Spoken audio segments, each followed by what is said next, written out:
going on, guys? This time we're coming back to you, and we are live at 5, or, well, a few minutes after 5, but this time I'm going to be streaming some Kassai games. So Kassai is the Crucible of War warrior hero, and she is only available in Blitz. And, I've actually been really enjoying Kassai. I think I prefer playing her to playing Dorinthia at this point.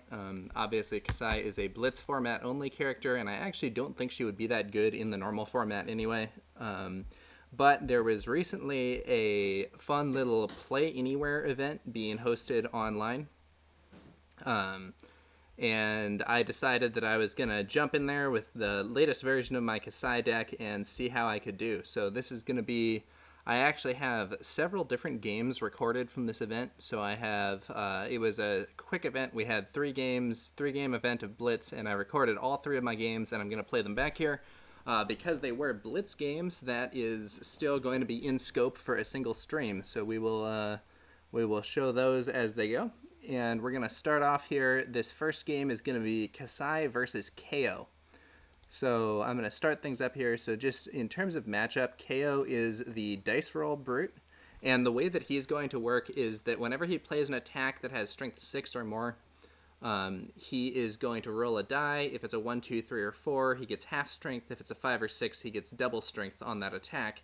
So on average, this is about even because if you half a strength 6 attack, it comes in for 3, so you lost 3 damage. If you double it, it comes in for 12, so you gained 6 damage, but losing is twice as likely. So on average, it's the same, but it leads to this playstyle where, like, a lot of the time you're not necessarily going to be that threatening, but sometimes you're just going to do huge attacks.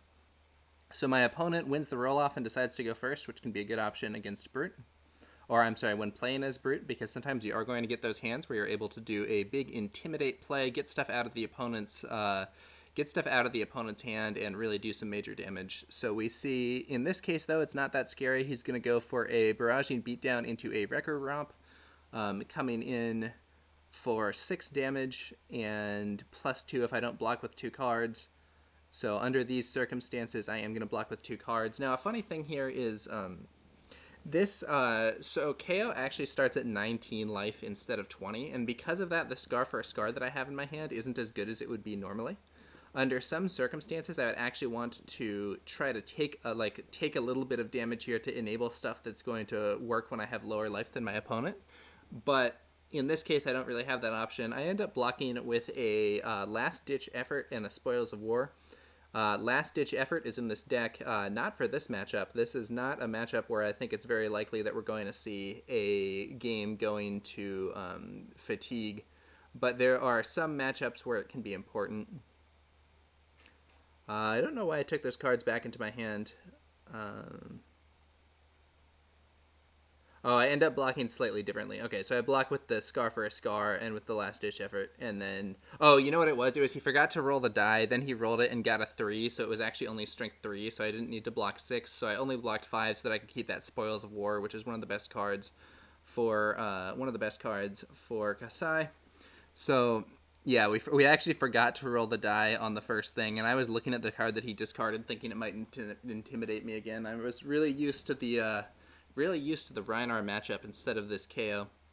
But, so just a quick overview of my deck here. So I'm playing Kassai. Kassai has 2 abilities. One of them gives her extra copper. But the other ability, and probably the more relevant ability, is that her second sword attack each turn is free. So in this case, I have an all-red hand, but I pitch 2 cards, and I'm still going to be able to play Spoils of War, do a Saber attack, and then do a second Saber attack with the Go Again, because that one's free.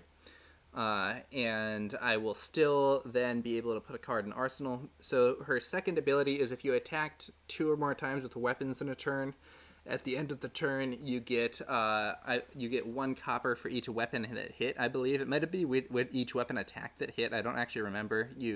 My build cannot swing the sabers more than 2 times in a turn, so I don't really know what happens in that edge case. I would have to look it up. But in any case here, I'm going in and I am attacking my opponent with the sabers. I also have Spoils of War. And so Kassai not only generates copper from her ability, but she also generates copper from Spoils of War. And if you can get up to 4 copper, you can play the card called Cash In, where you can discard 4 copper in order to get in order to draw 2 cards.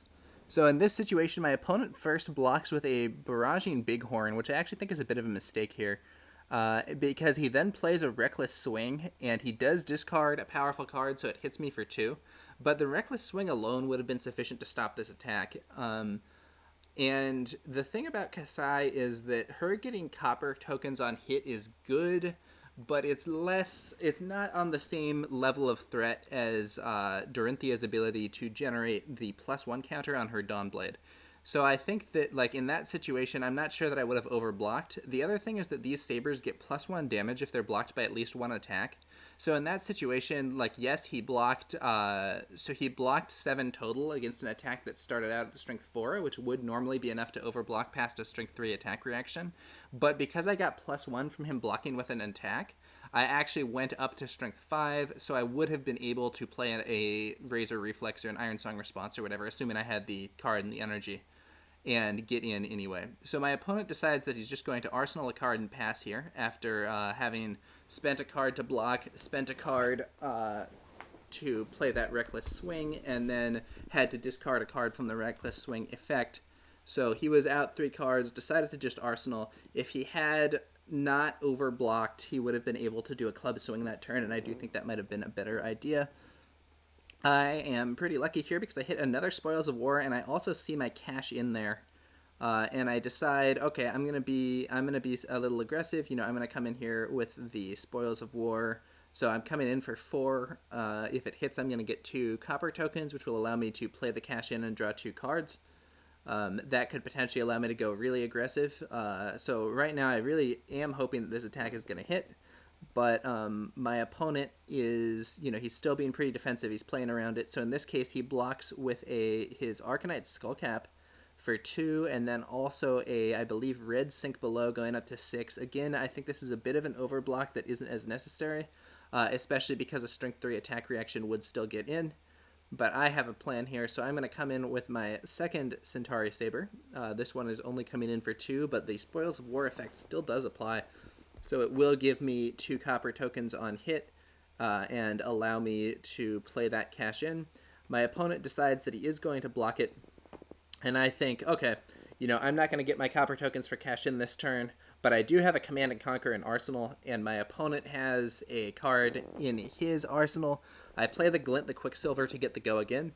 And then I'm actually going to end up pitching this cash in so that I can play my CNC. I was off by 1 resource. If this had been 1 turn later, my Tunic would have been charged up and allowed this. But in any case, I pitch the cash in instead of playing it, since my opponent blocked out my attempts to get copper this turn. And then I am going to head in with the Command and Conquer. So Command and Conquer, of course, one of the most powerful cards in the game, and it can be really annoying in a deck like this one that can potentially throw it out at the end of a long chain of attacks. So in this case, my opponent defended relatively heavily, using 2 pieces of equipment and a card to defend against the Saber hits. And I'm still coming in with Command and Conquer. My opponent plays a Sigil of Solace to heal. And then gets hit by CNC.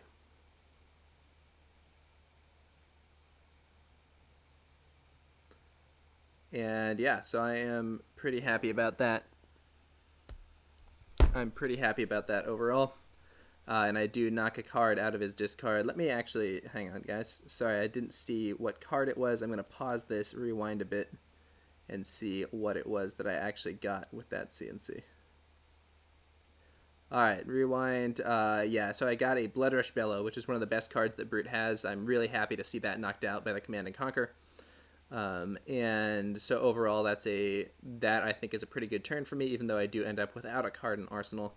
I got a pretty good result, dealing damage to 2 of his pieces of armor, dealing some damage to his health, and destroying that card in Arsenal. So overall, I'm pretty satisfied with that situation. So my opponent is on his turn gonna have 2 cards. Repost 5 says, what are your considerations for Tunic versus Courage of Bladehold for Kassai? I like Tunic more than Courage of Bladehold by default for Kassai. The reason that I say that is that Courage of Bladehold discounts your sword attacks by 1 for the whole turn, but Kassai's second sword attack is already free, so the discount is kind of wasted on the second attack, and you're really only usually getting 1 energy out of a Courage trigger, whereas with Dorinthia, using Courage of Bladehold is usually going to give you 2, or it's not usually, but it's always going to give you 1, and it's often going to give or at least threaten 2. Okay. So in this situation, my opponent does a barraging beatdown and swings the club, and I block with 2 cards. That said, in some matchups, you do want to play Courage anyway. Tunic tends to be better if you think the game is going to be longer. Some of the KO builds are control-oriented. I believe LSS released a video talking about a control KO build.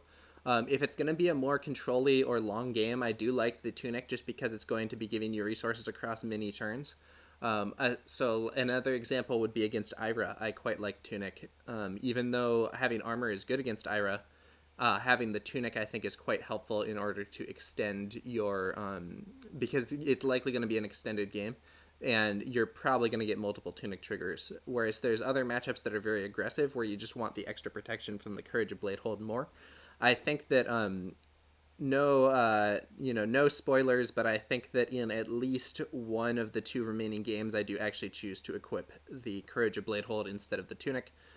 So in this situation, I played an E-Strike. I believe it was an E-Strike 7. My opponent blocks with first a Sink Below and then a Reckless Swing. I roll to see which of his cards I discard. It is going to be a big attack, so I take another 2 damage. Those Reckless Swings are not that efficient, but they do deal unblockable damage. So I'm happy that my opponent is down to only 1 card in hand, but I'm not happy that I got hit by that Reckless Swing. He chooses to just Arsenal and pass. I'm overall liking this situation. I feel like I'm able to maintain a lot of aggression here. One other thing to note about equipment, so Repost was asking about the Tunic versus the Courage of Bladehold. One note is that I'm actually running Gambler's Gloves in this matchup, and the reason for that is that it can be extremely impactful to hit a die roll for KO. So if he like rolls a 5 or a 6 and makes a 6 attack go up to 12, it can be extremely nice to have the ability to force him to reroll that, and maybe he's going, 2/3 of the time that is going to go from, instead of being doubled, it's going to be halved. So if that was, if they went from +6 to -3, that's a 9 damage swing. And yes, that only happens 2/3 of the time, but that's still 6 damage saved in Expectation, which is much better than the 3 damage that you would get in Expectation from a Gambler's Gloves, or I'm sorry, from a Brave Forge Bracers. So the Gambler's Gloves I think are good in this matchup. So I'm going to play I play a Ravenous Rebel, which hits a red and is coming in for 4, and I'm going to follow that up with a Flock of the Featherwalkers coming in for 5, giving me a Quicken token. I could have been a little more aggressive in terms of immediate damage, so I could have played, I could have gone for like E-Strike 7 instead of playing that Flock of the Featherwalkers, but I was thinking this would build me up a bit for the next turn. And it would also, it allows me to have an E-Strike and Arsenal with a Quicken token, which would allow me to do like E-Strike 5, draw a card, and go again, or E-Strike 7 with go again, which are both like very strong and potentially threatening things to lead off a turn with. I find that the Quicken token that you can get from a Flock of the Featherwalkers, or actually also from Coax a Commotion, can be really good. So my opponent here takes the damage, which I think is indicative of him doing a big turn. I'm at 16 life and my armor hasn't been used, which means it's unlikely that my opponent is going to be able to kill me, but KO has really high like burst damage potential, so this is at least somewhat threatening. And this is sort of indicative of like Blitz being a weird format, actually. In normal games, this would be a situation where, my opponent has not even hit me with any attack. All he's done is played 2 Reckless Swings. So my opponent there plays a Rifting, and he rolls a 2, having his damage, and then uses his Gambler's Gloves to reroll, but still misses it, so this is coming in for 3. I'm not really very scared of this Rifting, and I think I end up just blocking this for 3. If it hits, you can play your next non-attack action this turn as though it were an instant. I am not an expert, actually, in the use of that card. I don't really know how it's meant to be used. I've often not seen it being played. I think I saw it in the Arcane Rising Sealed event that I played in, but I'm not sure that it's the strongest card in the game, all things considered. It may well be strong in ways that I don't understand, which is entirely possible. I am by no means a, seasoned veteran from New Zealand or whatever. Repost 5 says, I'm guessing it's for Tome of Fyendal. Yeah, that's possible.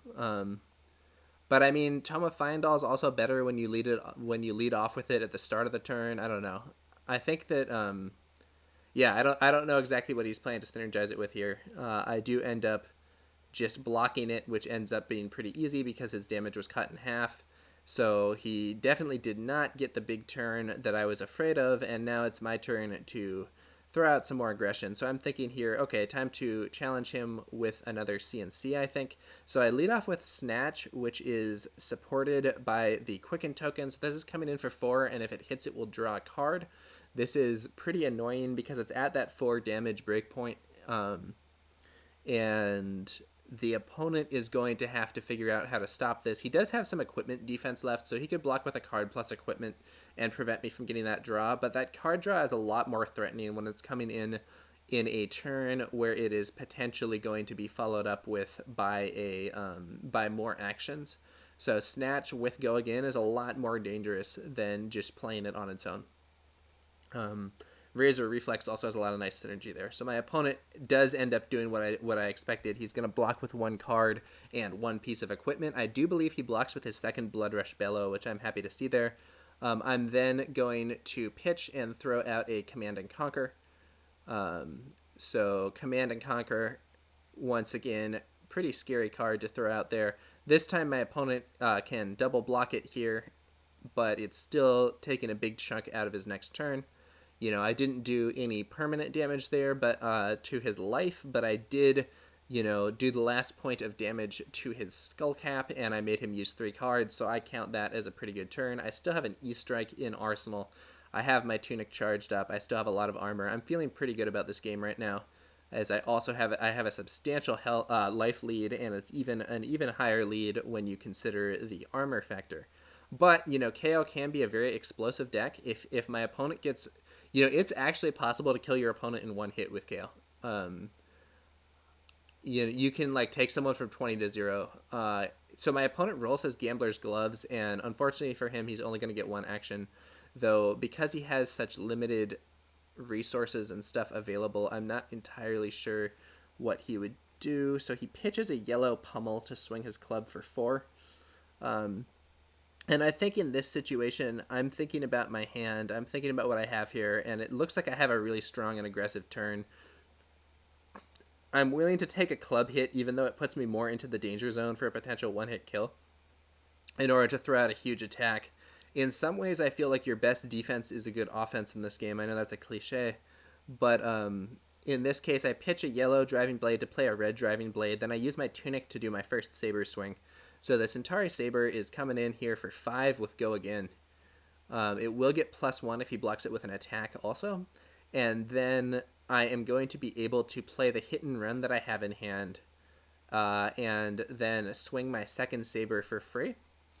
And it will also have Go Again, and it will have +1 damage. And then I will be able to follow that up with a Snatch or an E-Strike. So my opponent goes for a double block against the first attack. That's fine by me. Here comes the hit and run and the second attack, which is free. So this would be a really expensive turn for some decks. But because I have that energy on my Tunic, and because I have Kassai's ability, this turn would cost 4 by default, but I'm actually able to play it only pitching 2. Okay, so then my opponent blocks that one as well. Double block, and then I follow up, I believe, with an E-Strike 7 here. And he is going to be forced to block even more, and actually goes all the way down to 1 life and doesn't have a turn. So that was a really strong turn for me with the the hit and run after the first Saber attack to give the second Saber attack Go Again, and then follow up with a generic for 3 attacks in the turn. That's a really good combination. That's something that I really like to do when I play Kassai. So my opponent has a cool move here. He uses his Tunic to play a Tome of Fyendal from his arsenal here. And because of that, he's going to be able to heal. And because he heals, he is no longer in instant death range from Steelblade Shunt if he swings his club. So that's a cool move there. You don't want to, I would say that generally speaking, I wouldn't consider it especially worth the risk to go into shunt range against Warrior. So then this turn, I don't have that aggressive a hand, but what I'm going to do is I'm going to throw out Flock of the Featherwalkers and reveal the Sigil of Solace that I have in my hand. And I'm hoping that my opponent will not be prepared for me to come in with a Razor Reflex and buff up this Flock. That could potentially be lethal if he doesn't defend this enough. And even if it's not lethal, if it scores a hit at all, it will give Flock go again, and I'll then be able to attack with both of my sabers. So I think it's a very threatening turn. We'll see what he does. So he goes for an exact block. He's blocking exactly 5 there with a drone and a barraging beatdown. I throw out the Razor Reflex for +3. And let's see if he has a response. I believe he does not, which does mean that I will do exactly enough damage to actually kill him in this game, and that will end things up. Even if he had, like, let's say that he blocked it for 6 instead of for 5, which is very possible. So if he had done that, then this attack would have taken him to 2 life. Then I can use this energy to swing my saber for 2. He has to block, and then I can swing my other saber for 2 for free, and he has to block that as well. And then once again, he's left with 0 cards in hand and ends up in a very difficult position. Now, if he had had a defense reaction here, he could have stopped the on-hit effect, and I would not have had the ability to come in with the sabers, but then I would have been able to, go in almost certainly. I don't think it's possible for him to kill me with a 1-turn hand or 1-card hand or even do all that much damage, and then I would be in a position for another big turn. Okay, so that was the first game here, but we are going to move quickly into the second game. Overall, my opponent did have some bad luck. The 2 times that he played big attacks, he did roll half damage, but overall I felt like I was able to put up a lot of pressure on this opponent, and I think that he maybe had defended too much, especially with those situations where he was using either armor or a card plus a defense reaction against something that didn't really need an overblock. And as a result of that, I was able to take an advantage in terms of overall pressure.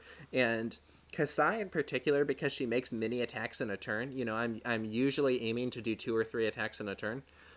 Because of that, she can be more difficult to defend against if you're really trying to stop everything from getting through. It's almost like playing against a ninja with those Kodachi, though of course ninja can easily do like 3 or more attacks in a turn just under normal circumstances, where with Kassai, 3 attacks in a turn requires you to line things up a little bit more than it does with a ninja. All right, well, that was the first game. Went pretty well for me. So then I am 1-0 in this event. This was being run basically as a normal tournament, and we are going to move on to the second game of the event, which I'm going to pause this, and then I think I can load this up live without having to take the stream down. It's possible that I'm going to have to quickly pause things, but I'm hoping that my software is going to allow me to just load this immediately and not do that. Okay, so let's see if this file is going to work here. This is the second game of the event. And let's see. Yep, we are switched over. Okay, so second game of the event. This time I'm facing the infamous Ira. So Ira, along with Kano, is considered one of the best decks in the Blitz format. And my opponent leads off by rolling a 10. I roll my own dice and get a 7, so my opponent is going to choose. In this matchup, I think I prefer to go second to try to do tempo damage quickly, but we will see if my opponent gives me that luxury. I believe my opponent is going to, in fact, not give me that luxury.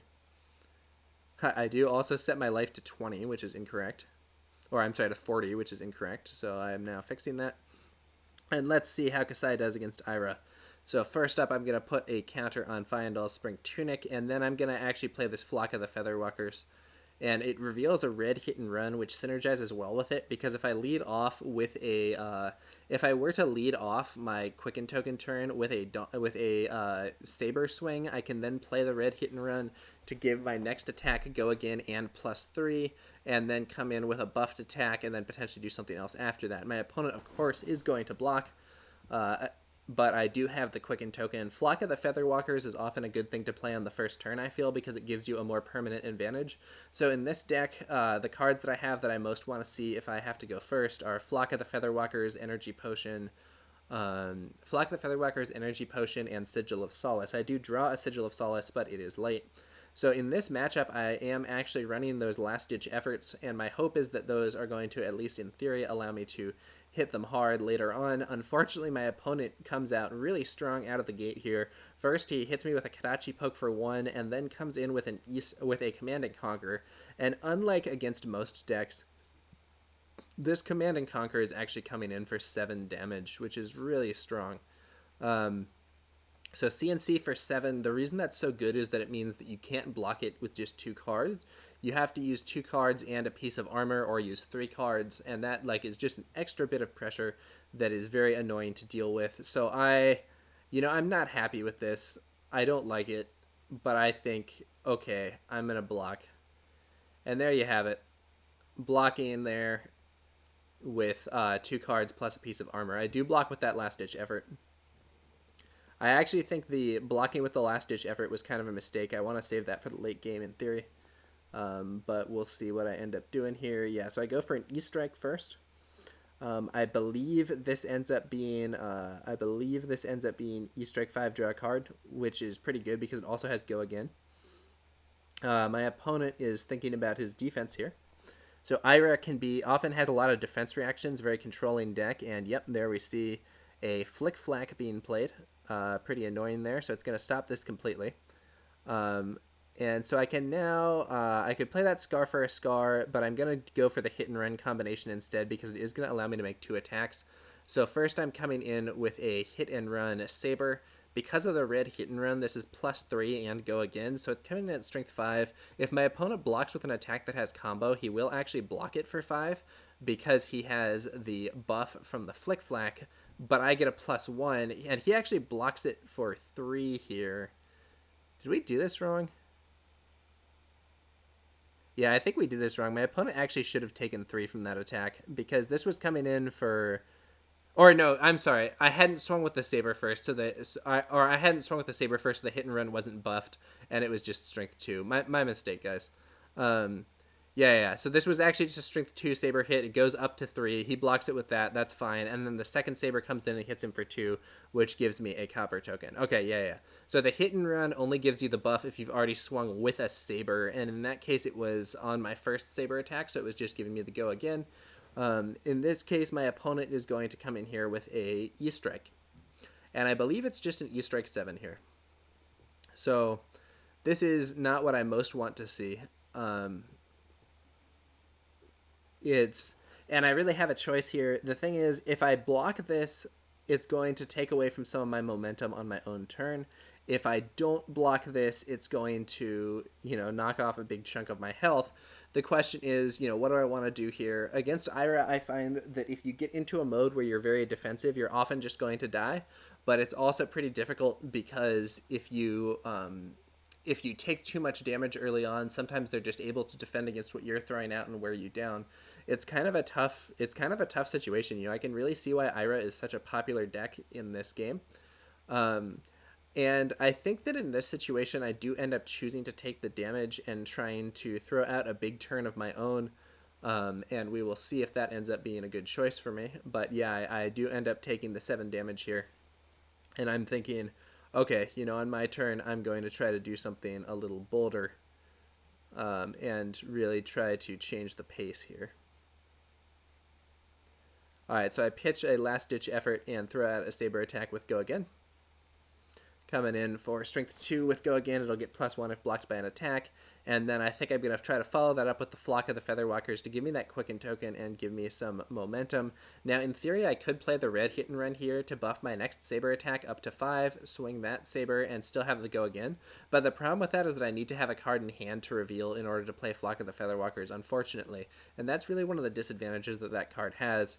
And as a result of that, this is like an okay turn, but it isn't a great turn. I'm threatening 7 damage, and I am giving myself a Quicken token and arsenaling a card, and so those things are cool. But at the same time, I would obviously be a lot happier if I was doing, first 2 damage with Go Again, then 5 damage with Go Again, and then the 5 damage from that Flock of the Featherwalkers. My opponent goes for a single block and takes 2. So I did do a bit of damage, and I gave myself a quicken token, but now, I got to be a little worried about what's coming next, especially because I am pretty low health. So let's see what's going to happen next. Kadachi swing coming in for 1 damage. Hits me for 1. Kadachi swing coming in for 1 damage. Or I'm sorry, for 2 damage, but thanks to Ira's ability. I'm looking at my hand here, so I have some cool stuff, but the driving blades are a little questionable because they're very expensive, and in this situation, I have the Quicken token, so I decide that I'm fine with blocking with that driving blade. I'm not going to try to play it. On my turn, I can still do, I can do like pitch, swing with go again, hit and run, swing with go again, potentially use the Ravenous Rabble as well. And so then he does a flying kick for 7, paying 1 from his tunic to do so. And I block with the other driving blade and take 4, and then my opponent heals 3. So now he is ahead of me by actually 10 life, which is not a great position for me. On the plus side, I am ahead of him when it comes to armor. He has 2 points of armor left, or 3 points of armor left, and it's on items that he doesn't want to use because he doesn't want to break his mask and he doesn't want to use his tunic. I have 3, 4, 5, 6, 7 points of armor left, so it's not quite as bad as it seems, but it's still pretty bad. Let's be real. It's like 14 to 20 or something. Okay, so then I'm going to go for the game plan that I was discussing earlier, where I'm going to have the hit and runs with the sabers and the quicken token. I play a Ravenous Rabble, and actually, unfortunately for me, I hit a blue card with my preview there. More than half my deck is red, and I don't have all that many blues, but that does mean this Ravenous Rabble is only coming in for 2 damage with Go Again, which is a little less than I would prefer. However, it's still another attack, and it's still going to be, that's going to be another card that he'll have to use to defend against me. So he does block it with he blocks it with a springboard somersault, and then I'm going to throw in the red hit and run just for the +3 damage as I don't have another attack, and then swing that saber for 5 with Go Again. So there is a chance that my opponent will want to hold back some defense, thinking that I have another attack coming. He doesn't end up doing that. He plays a Flick Flack red, I believe, blocking 4 of the damage, and then takes 1, which means that I get a copper token. I think I actually got 2 copper tokens that turn, I think, because I also hit with the first saber attack. All right, so then my opponent is like, okay, let's do some pressure. Comes in with a Kadachi poke into a Drone of Brutality. And I think Drone is coming in for 7 here, which is sort of annoying because I'm at 6. And so at this point, I have to start thinking about, a critical number against an Ira deck is that you really don't want to go down to 4. You really don't want to go down to 4 life, and actually you really don't even want to go down to 5 life, but 4 is more important. And the reason is, if you're at 4 life against Ira, and they attack with their first Kadachi, you don't block, and they play Razor Reflex, you're dead. Unless you have a defense reaction or a healing card, you really want to avoid being in that instant death range, and as a result of that, even though this attack is just damage, I'm getting close enough that I actually do want to defend to prevent me from being in that point where my opponent can potentially snipe me with that Razor Reflex on the first Kadachi swing, which now normally that first Kadachi swing you don't want to block unless it's very desperate, and but if they have that, if you're low enough and they have that Razor, that's it, so I'm thinking about how to do this. Now, there are different ways that I could play this. One thing that I could do is I could defend with 1 card and then do some game plan that's going to end up with that Steelblade Shunt in my hand in Arsenal, which would allow me to have an option to counter a potential Razor. But I actually end up thinking, you know what, I'm going to, in this case, defend heavily. I defend much more than you might expect here, defending actually for all 7 of the damage from that red Drone of Brutality, which is buffed by Ira's ability. And it looks like my opponent forgets to put Drone of Brutality on the bottom of the deck, which you are supposed to do. Oh, but now we have it. Okay. I think that's still slightly wrong. I think it should be on the bottom before the pitch card goes under. I believe. But it turns out okay. I don't think it's going to have a huge impact on this game necessarily. So in this case, I'm going to pitch a blue Steelblade Shunt, And then I'm going to throw out the Driving Blade into a Saber hit. So I believe this was a red Driving Blade, so this is coming in for 5. And +1 if blocked by an attack. So my opponent blocks it with another Drone of Brutality, and then plays a Springboard Somersault. So then I actually do end up hitting him because, or I guess it was maybe a yellow Driving Blade and I was coming in for 4. But I do end up hitting him because of the +1. So then I'm going to play the hit and run that I have in Arsenal and swing with a Saber for another 4 with Go Again. My opponent blocks with a Flying Kick, blocking 3. So in this case, that's going to be 2 damage getting through because of the +1 from the Saber. So the Saber, that little bit of extra damage from the Saber being blocked by an attack, paying off there for both of these attacks. And then I follow that up with Snatch for 4. And if this hits, it will draw me a card. So this is a pretty strong turn. You know, I did 3-4 damage attacks, and with those, the 2 Saber swings both ended up being 5 damage attacks thanks to the buffs for being blocked by an attack. My opponent ended up blocking with 3 cards. Once again, he forgets to put Drone on the bottom of his deck. I did not notice it, unfortunately, but that's fine. I actually like my opponent having Drone in some ways because cards that block 2 are not very good against Warrior in general and not very good against Ira in particular. So in this case, this is exactly what I was worried about when I blocked heavily last time. And because I blocked heavily last time, this is okay.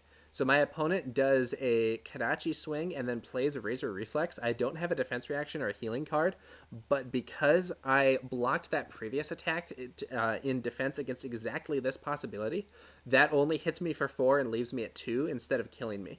Now, of course, he has an attack coming in that I don't like. He has a Kadachi swing for 2 with Go Again. And I'm just going to block this, of course. I'm thinking about what to block with. I end up blocking it with CNC because he doesn't have a card in Arsenal. CNC is a lot better if your opponent does have a card in Arsenal. It's still a good card, especially because this deck plays a lot of defense reactions. But I end up deciding to block with it in this case, and I play a Cash In, which is going to allow me to discard 4 copper to draw 2 cards. So I draw 2 cards.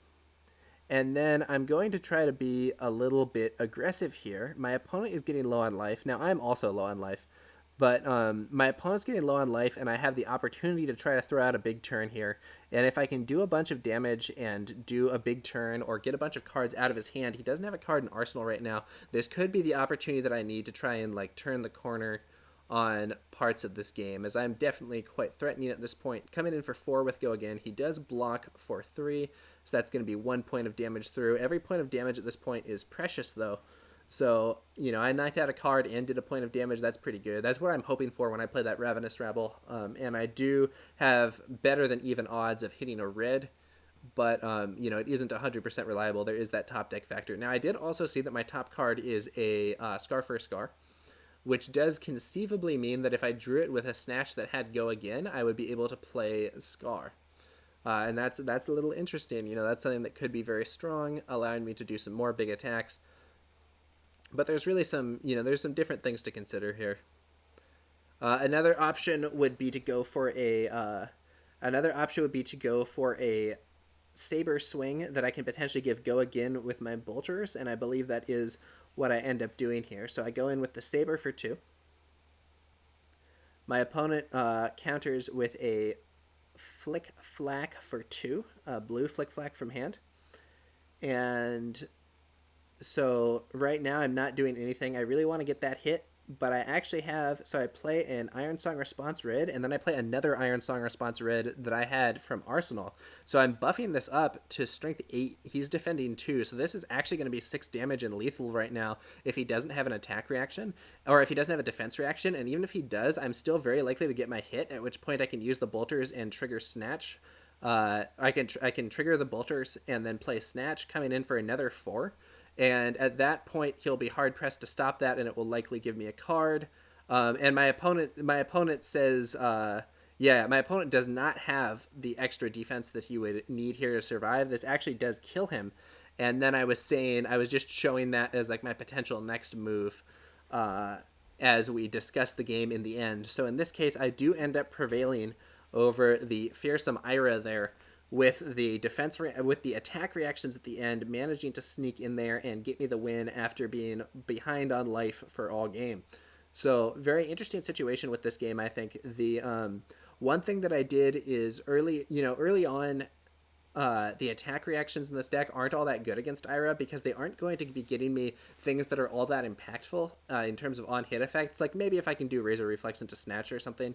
But the other thing is that Ira has so many defense reactions that there's a good chance that they're going to be able to stop it even if I have the attack reaction. In this case, by saving that until later on in the game, I end up doing a lot of damage and ultimately winning. And even if they had had another defense reaction in hand, I would have still gotten in, I believe, for 2 damage in this situation, and then been able to play that copy of Snatch, which would then come in for 4 damage.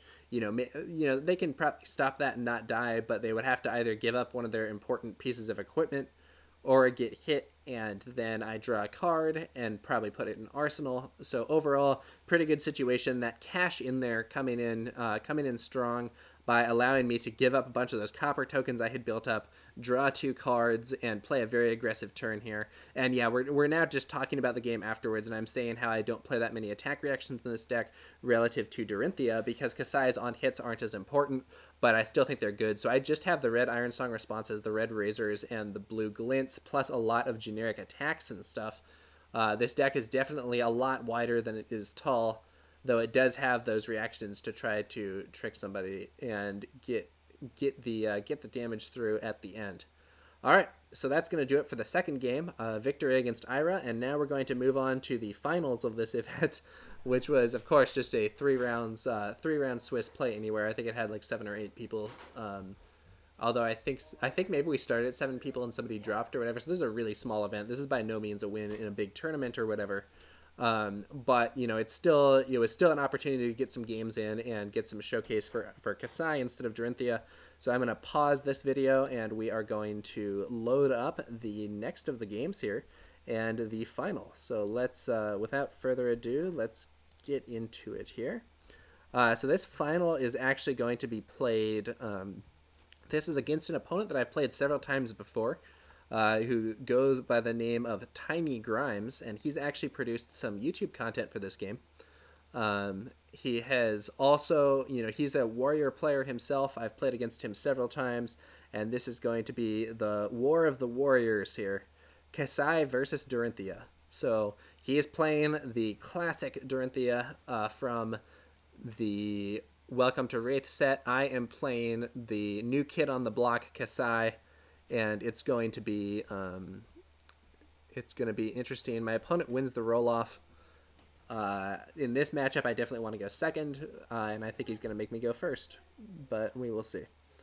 Okay, so and in this matchup, I know that Repost 5 was talking about this earlier in chat. This is the matchup where I play the Courage of Bladehold, because in this situation, I really, really want to have the extra armor, quite frankly, because of how threatening Warrior can be, and in particular, I know that Tiny Grimes likes to play a lot of attack reactions in his deck. He definitely has more of a tall deck than a wide one necessarily, and because of that, the pieces of armor can be pretty important for trying to prevent reprise. So if you can stop an attack with only cards from Arsenal and or pieces of armor, it can be a situation where it's going to be a little bit more threatening. So in this case, I don't really have the opportunity to do what I would most like on this turn. And what I end up doing, my pitch here looks a little odd. So I'm doing something that's going to cost 3. So I'm coming in here with a driving blade into a saber hit. My opponent this is coming in, I think, for 4. I think it was a yellow driving blade. And my opponent is blocking for 4, but one of the cards that he's blocking with is an attack, so he's going to give me +1. And I will actually hit him for 1 damage, which I think is probably not what he wants. So I actually point this out and let him kind of recalibrate his defense, and he blocks there with a Dauntless instead. Now, the reason that I did this pitch with the yellow and the red instead of just pitching the blue is because the blue is a Steel Blade Shunt, And I extremely prize that Steelblade Shunt in this matchup. I want that card in Arsenal, and I want that card able to defend me against Warriors' attack reactions. I actually only have 2 defense reactions in this deck right now. They're both blue shunts. I sometime in the past I ran Springboard Somersault, but I removed it recently to be a little more aggressive. And as a result of that, I think that I really don't want to pitch that shunt. I really, in most matchups, I would, but in this one, I want to have it in my arsenal to try to preclude a big attack from my opponent. And maybe he's going to have an attack reaction, and I can stop him. Maybe I'm going to play that from defense so that his from arsenal, so that I don't defend with a card from hand and reprise isn't active. But either way, that's really something that I value a lot in this matchup, and that I want to save for a good situation. Okay. Opponent coming in here with the classic Warriors Valor. I think it's a blue Warriors Valor, so I think he's only coming in for 4. I block for 4.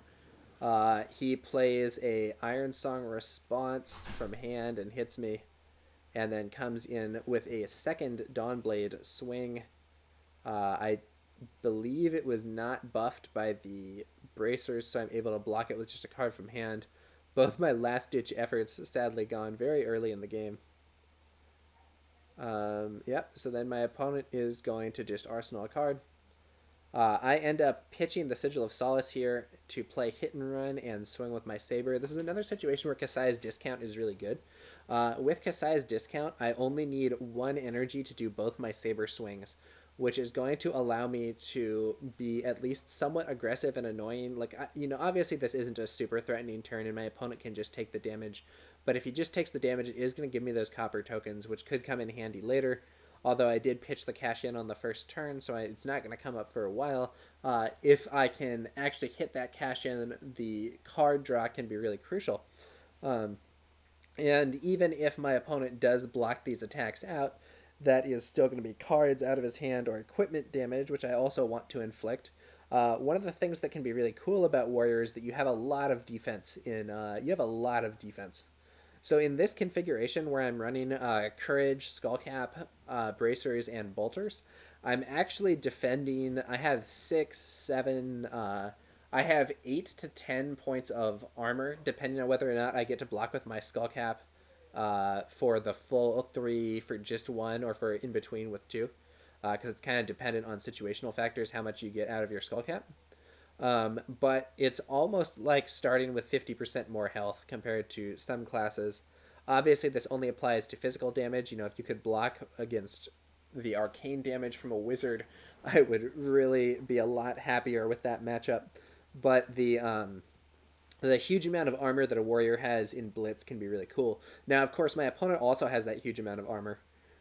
So I'm by no means in the clear. Alright, so then he's going to come in here with an E-Strike. I'm not sure which E-Strike this is. I think this might be E-Strike 5 Go again. We were, as is often the case for these games, communicating via voice instead of via text. So my apologies for not fully having it. I think this was a Go again. Yes, this was E-Strike 5 Go again, and I decided I'm just going to take it. And it's good that I decide that I'm just going to take it, because my opponent throws out a CNC, and I consider stopping this CNC an ultra high priority. And the reason that I say that is that I have that Steelblade Shunt in Arsenal, which I can't play against CNC, and which will be destroyed if it hits me, and I really want to preserve that for later in the game. I feel like I'm going to need that defense reaction to help stop my opponent's attack reactions. So with a CNC for 6 coming in here, I've got to really make some decisions. So I could actually block this with only armor. It's kind of crazy, but I think I could block with all 3 of my pieces that block for 2 and fully stop the attack without actually losing any cards. But what I end up doing instead is I'm going to block with 1 card and 2 pieces of armor. A little inefficient because I blocked 7 here. And that's blocking 7 instead of 6, which isn't optimal, but it is going to allow me to do a significantly more aggressive next turn, and I think that tempo is often more important than damage. So I'm thinking this turn I'm going to be able to do Scar for a Scar, and then Spoils of War into 2 Saber swings, which is going to be a very solid turn. And I am totally happy to take that turn. And so I'm going to be throwing out 10 damage more if my opponent blocks with attacks. So that's going to be a fair amount of damage that I'm throwing at him. Now, of course, he also has his armor. He can block it with his armor if he really wants to. But I'm hoping that I can do a little bit of damage and get some cards out of my opponent's hand here. So the Scar is blocked for 3, so it gets in for 1. So 1 damage there, plus a card out of his hand. Very good situation. Scar is quite a strong card. And then I am going to follow up pitching that glint to play the Spoils of War here and then come in with the Centauri Saber Swing, which is going to be coming in for 4 with Go Again, and if it hits, it is going to give me the 2 copper tokens. So 4 with Go Again, 2 copper on hit. My opponent is going to block this one with armor only, blocks 4. And then I come in with the second swing. They're coming in for 2 plus 1 if blocked by armor. And that one hits, so I do get the 2 copper tokens from Spoils of War plus 1 for getting a hit, which does put me at the crucial breakpoint of 4 copper, which will allow me to play that cash in for the 2 cards without paying any energy when I do draw it in the future. In the meantime, my opponent is going to play a copy of Sharpened Steel and then swing his Dawnblade at me for 6, which is a nice chunk of damage. I have 2 copies of CNC in my hand, which I don't, that's more copies of CNC than you might need. I think I'm going to end up blocking here with one of the CNCs and then go to play the other one on the next turn. So Sharpened Steel is a cool card, but my reasoning here is, okay, Sharpened Steel is not giving a Go Again. So I can just take 3. If my opponent wants to break his bolters without using the armor, that's fine. I can potentially block that too. But he opts not to do that, saving the bolters for another time. I just take 3. And that's going to give me the opportunity to have a pretty cool turn. It's not an amazing turn. It's not the best turn in the world, but I'm going to be able to play the second CNC, which will force out some defense from my opponent, and then I have a Sigil of Solace in hand that I'm going to be able to use to heal and get a little further out of the life deficit that I'm currently at. So currently it's 15-9, and I've used a little bit more equipment than my opponent, which means that I am definitely behind. But I'm going to heal. I'm going to throw out the CNC and then use the Sigil of Solace to heal 3. Then it's going to be 12-15. My opponent will have, 1 more point of block from equipment, maybe. Well, actually, a little. Or no, I think the equipment's about even, actually, because he's used 2 blocks. No, I'm still a little behind. Well, in any case, he blocks for 6 and has to use equipment to do it, and then I'm going to heal up to 12. So now, in terms of equipment, I actually have a slight advantage, and the health is a lot closer. The reason I say that I have a slight advantage is because we've both used our courage and our bracers once. But I've used my skull cap, and he's used his bracers, and bracers is more reliably going to give you the full block than skull cap is. And so because of that, I'm actually in a slightly better spot because there's a chance he won't be able to use his skull cap optimally. Now he's going to come in here with the old Spoils of War. Spoils of War plus a Dawnblade swing coming in for 5 with Go Again. And if he hits, he'll get 2 copper, though I suspect that he is much less able to make good use of copper tokens than I am.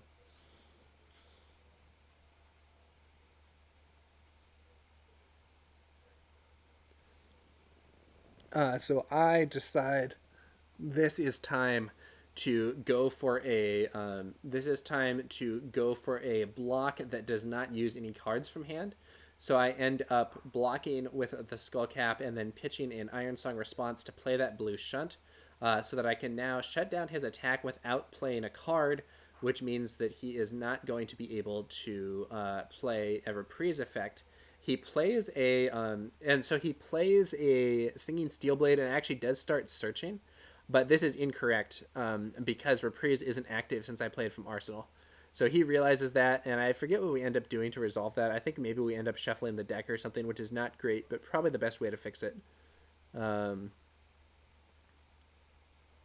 Yeah, because he potentially saw the order of certain cards. So we do shuffle it. Now, of course, that's disruptive to the order also because of the cards that have been pitched. So it's not a great solution, but that is what we do here. And the Singing Steelblade is only giving him +1. So I'm like, whatever, I'll take one. Now, he could choose in this situation. This does give him 2 copper. And he could choose in this situation to trigger his Courage of Bladehold and get a second swing in at me for 3. But if he does that, I can just block it relatively easily and play that potion. So I'm pretty happy. I'm pretty happy with that. And he also does take 1 from the Steelblade Shunt, which we had forgotten. So I did use another equipment block, but I didn't take. I only took the 1 damage, and he wasn't able to get the second attack. That's the other thing. So if you see a warrior that is threatening you, and they only have 1 card and they only have 1 energy, it does mean that if they can't play Iron Song Response, which can be played for 0, any attack reaction they play to get in over your defense is going to prevent them from doing the second swing, unless they have Tunic or Courage charged up. So one of the things to be cognizant of when you're playing against a warrior is how much energy they have remaining and how that might play into their tricks. So I go for a Scar for the Scar for a Scar, hits him for 4. And then I'm going to pitch blue and play the red Driving Blade, swing for 5 +1 if blocked by an attack. And I am going to be able to follow this up with the second Saber because of Kassai's discount. And this is one of the things that really makes Kassai better for the 2 Saber playstyle than Dorinthia would be. So the first one is that Dorinthia's ability isn't very synergistic with 2 Sabers because you would have to have multiple go-agains to get 3 swings. But the second one is that Kassai's ability is excellent with them because getting this second Saber attack for free allows you to do so much more. So in this situation, if you're using the Driving Blade, Dorinthia would be able to pitch for 3, Driving Blade, and swing once, but then her second attack would cost 1, and she would have to block it with something else. Or she would have to pitch something else, rather, or use some discounting card. Whereas with Kassai, you can pitch blue, Driving Blade, and then swing twice because that second Saber attack is free, and that can really do some more pressure. My opponent does block my second Saber attack there using his Arcanite Skullcap, but it is by no means terrible. I'm really wearing him down on equipment, and I'm now ahead of him on life, and I've been chewing through his cards. I think I have some degree of favorable tempo here, although not incredibly favorable. My opponent is still able to throw out a classic E-Strike, and I don't remember if this is E-Strike 5 or E-Strike. It's either E-Strike 5 Go Again or E-Strike 7. And I think I'm looking at my hand, and I have a really aggressive hand, and I think, okay, I might be crazy, but I'm actually just going to take the damage, go down to 4. Now, one of the reasons this might be crazy is because Warrior has lots of attack reactions. So this is pretty risky. But I kind of want to overblock Warrior anyway. So I end up doing I do a Ravenous Rebel, which is unfortunately going to hit a blue hit and run and only inflict a potential 2 damage. But then after that, I'm going to be able to play E-Strike 5 Go Again, and then into this copy of Snatch. And I knew this was my hand, and I was looking at this hand and thinking, this is a lot of potential damage. I don't want to really give this up. So I'm going to be throwing out 13 damage here, which is really a lot. And then plus the potential card draw is what I was thinking. Unfortunately, I was maybe being a little optimistic because the Ravenous Rebel ended up hitting a blue, so that's only 2. So this actually only ends up being 11 damage. Not as good as I was thinking and hoping, but it's still a lot of damage that I'm threatening my opponent with here. So let's see how they respond to the E-Strike. It looks like it's a Sink Below. I think that's a red Sink, though I'm not sure. So then, if so, they will take 1 damage.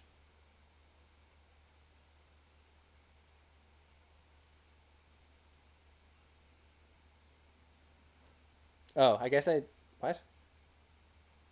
Oh, you know what? I think it was a blue Sink. Yeah, so they took 3 damage. I actually don't like blue Sink, but this opponent does run that. And then I am going to follow that up with the Snatch for 4, which is actually now threatening lethal. Now, on the other hand, because my opponent has gone to lower life than me, this means that his Skullcap is active again for the second block. So it is going to allow him to potentially do 1 card block plus Skullcap to shut this down, which is honestly a pretty good move. And I think that's probably what I would want to be doing in this situation. You really don't want to give me the card draw here because it would be I mean, he has to block with something or he dies. But letting the one damage through and giving me the card draw is, I think, unfavorable. He does do it, though, so I'm happy about that. And I'm going to throw that card into Arsenal. It is the blue hit and run that I saw earlier. And to be fair, because it was revealed with Ravenous Rabble, my opponent might have been thinking, oh, it's a blue, it's not that good in Arsenal. But actually, hit and run is pretty sweet in Arsenal. So my opponent pitches what I think is a yellow Sigil of Solace and plays his second CNC.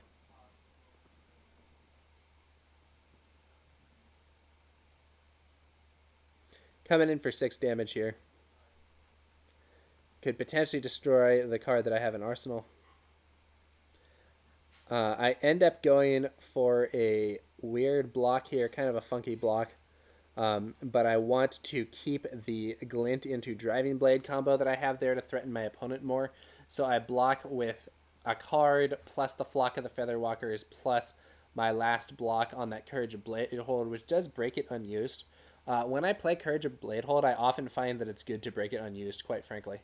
I think that Kassai often is doing pretty well on energy from her own discount ability, and the courage is nice, but sometimes having the extra armor can be better, especially given how low health totals are in Blitz. So in this case, I do go for that and end up blocking twice with the courage, saving me 3 life or whatever instead of getting the discount. Then I'm going to go in with that play that I was discussing, where it's going to be the Driving Blade red coming in for 5 damage plus 1 if blocked by an attack. I know my opponent is likely going to have to block against this.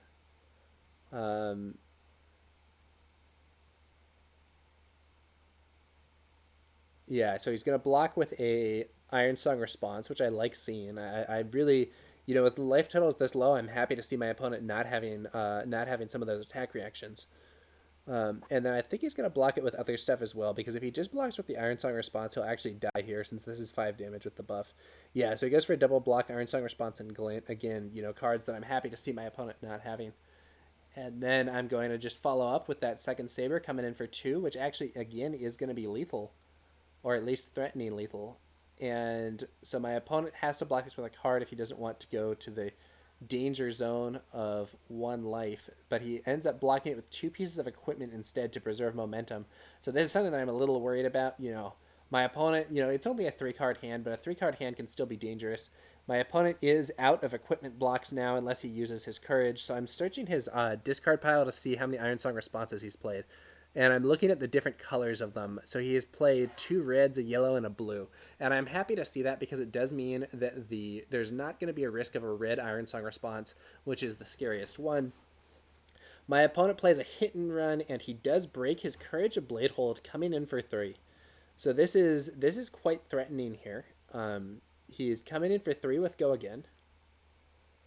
I am looking at my options.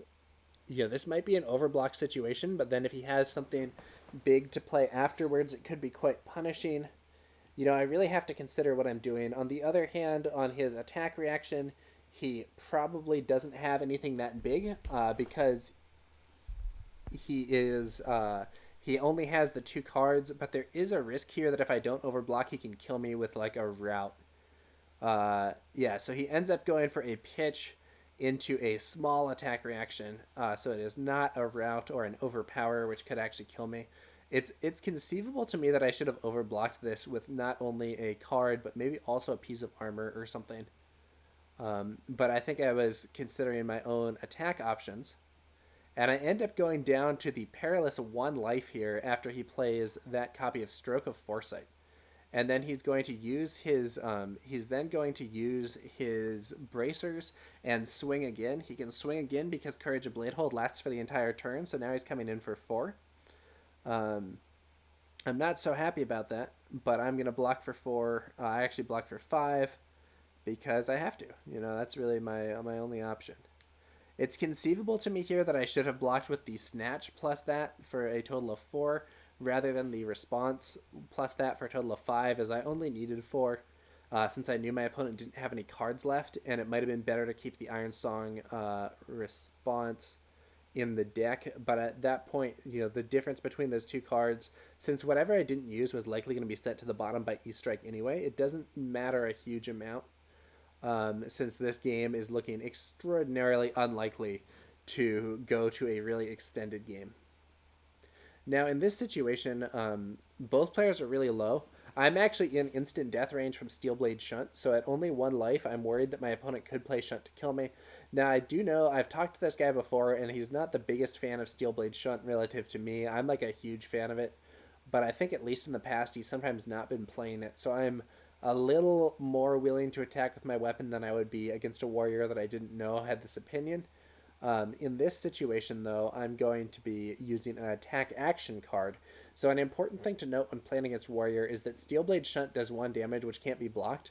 Or it can't be blocked by normal things. You could still stop it with, like, I don't know, Bonehead Barrier.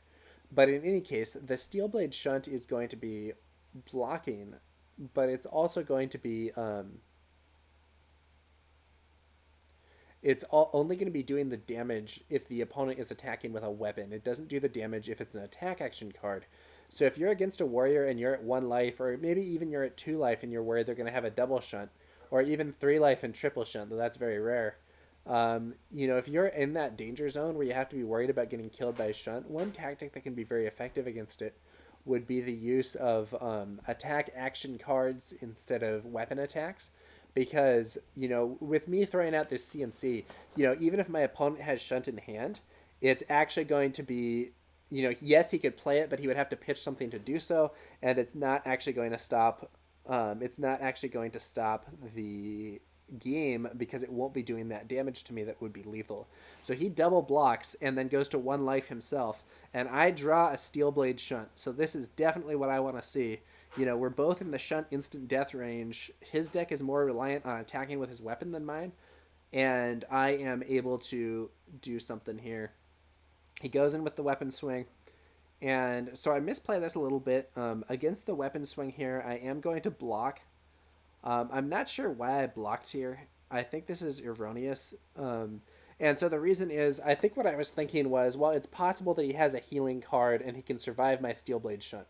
And so that's true, but the problem with my reasoning there is that if the opponent has a healing card and can survive my Steelblade Shunt, then the Shunt is also going to block his attack completely because he won't have a buff. And so here I block and then play the Shunt, and he does have a healing card, so he is going to heal 2 and then get hit for 1. But because of that, the card that I used to block is kind of wasted there, because he could only have an attack buff or a healing card, one or the other. So I didn't need to both block or play Shunt, and I should have just played the Shunt. A bit of a mistake from me. I almost searched my deck here instead of my discard pile. I don't know what I was thinking. That would be like, essentially cheating. I mean, it would be a mistake, so it wouldn't really be cheating. But don't randomly search your deck. Okay, so in this situation, I'm still able to do something a little good at least. I'm able to do a hit and run, the hit and run that I have in Arsenal, pitch the hit and run that I have in hand, come in with a saber, and then I'm going to be able to come in with a second saber. So I'm still definitely at least threatening my opponent, especially now that he doesn't have armor. He has to block both of these with cards from hand. But if I still had the other hit and run, I would be able to play it to buff the second attack and make my opponent block more here. So I erroneously blocked too heavily against that attack with the Shunt from earlier. So that was a bit of a mistake, and it does cost me a more aggressive turn here. And a mistake like that could easily be the game. With how low our life totals are, and I am risking that my opponent might have a Shunt here. But I think that if he, I think I can't afford to lose tempo. I have to assume that he doesn't have it. If he does have it, I'm just going to lose. But I have to assume that he doesn't have it. There's a concept of like playing to your outs, where it's like you have to play for the scenario that's going to get you the win. Like, even if it's possible and even if it's likely that there's something that's going to cause you to lose, you have to play towards the one that will actually let you win the game. And at this point, I'm like, I could just sit here and do nothing, but if I just sit here and do nothing, I only have 1 life. He's going to get me with an attack reaction or with something at some point. I need to be at least like throwing weapon swings out at him, making him block, and trying to reduce the amount of threat that I have coming in against me. And by doing that, maybe I'm going to get into a position where eventually I will be able to live. And I'm thinking that if I just sit there and don't do anything with the extra cards that he has in hand, he's going to be able to overwhelm my defense. And so I end up, he actually blocks with both a Iron Song Determination and a Spoils of War. I'm really happy to see those cards used to block. They would potentially allow him to kill me. In fact, that Iron Song Determination alone, it wouldn't quite have killed me, but it would have been real close because I would have been able to block with one card plus my bracers. But that's about it. So he ends up going in for a swing. I see the cash in my hand, and I'm very happy to see that cash in because it's going to allow me to overblock this attack and still draw up and do a more threatening hand next turn. So I go for the double block. My opponent is going to throw his last card in Arsenal. And now that cash in has come around through my deck after I pitched it on that first turn, and it's come around at a good time. I have those copper tokens charged up, and now I can play the cash in to get 2 draws. One of the cards that I draw is a Sigil of Solace here, which is interesting. And I'm going to go, and yeah, now it's time to attack. So I'm going to play a copy of Ravenous Rabble here. So I have multiple things I can do. If I do Ravenous Rabble and he does heavy defense, so I Ravenous Rabble and it's actually a glint, so it's only coming in for 2. So if he does heavy defense here, I can then pitch something and come in with one of the sabers. If he doesn't do much defense, I can potentially try to kill him, and I go for the potential kill, playing the Razor Reflex on Ravenous Rabble. Not commonly seen because it already has Go Again, but just the damage here is lethal if my opponent doesn't have a defense reaction. And, I'm in trouble. And let's see what happens here. So this is kind of a desperate play. This is not what you most want to be doing, pitching your Sigil of Solace so that you can play a Razor. But I'm thinking, maybe I can kill him. And in fact, my opponent shows me the stuff that he has here, showing that first off, he does not have a Razor, have any defense. And second off, he would have actually been able to kill me next turn. So he had a Iron Song Determination and an attack reaction. Could have pitched, come in for a lot of damage with Dominate. I could have blocked for 4, and then he would kill me with the attack reaction. So that would have been the game if I hadn't killed him this turn. Now, to be fair, it's possible that what I could have done is, maybe I pressure him enough and he doesn't have all that stuff, and then, or, maybe I play that Sigil of Solace, and because I've played the Sigil of Solace, I have, the life that can go up to 4 life, and if I block exactly and then he hits me with the defense reaction, I'll still live. But the problem is that he still has his bolters, so he would be able to use those and then do another swing with Dominate, and I wouldn't be able to stop that. So if I had not stopped my opponent this turn with the sneaky Razor Reflex on Ravenous Rebel, he would have gotten me. So yeah, that was the last game. That was the last game of the event here. I ultimately went 3-0 with 1 win against KO, 1 win against Ira, and 1 win against a Dorinthia player here at the end. And yeah, so that's gonna do it, guys. That was the Play Anywhere event that I played in, I believe yesterday. Ended up picking up some wins with Kassai, and I thought this would be a fairly good showcase of what my Kassai deck is trying to do. I'm going to be using generic attacks and things that give me unconditional Go Again to throw out a lot of attacks. In some ways, it's kind of like my Dorinthia deck, but like even wider. I'm playing less attack reactions. I'm really trying to throw out like 2 or more attacks every turn that I can. And as a result of that, it makes it difficult to defend against, often it's easier to block against 1 strong attack than it is to block against 2 weaker attacks. And I try to leverage that, put on a lot of pressure, get my opponent on the defensive, and eventually overwhelm them. Now, interestingly, we saw that Cash In really paying off in some of these games. I'm only running 1 copy of Cash In right now, but I wonder if I should make a cut to bring it up to 2. It's unlikely that you get to play both in a game, but in 2 of these games, Cash In fueled the turn that allowed me to go for lethal by giving me that extra card in a crucial situation late in the game. So I'm wondering, I might go back to testing with 2 Cash In and seeing how that went. I think I found when I had two that often I would draw one before I had enough copper to really make use of it.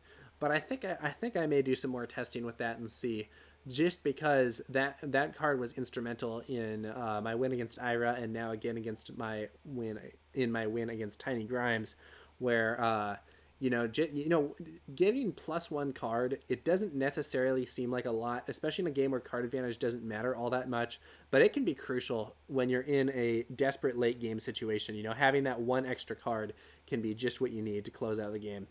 So yeah, that's Kasai for you. Those are just some quick blitz games against a range of opponents, and that's gonna do it for this broadcast. We're gonna be coming back. There's going to be another broadcast on Thursday. Not entirely sure what I'll have for that one, but I do have some more recorded games in the tank.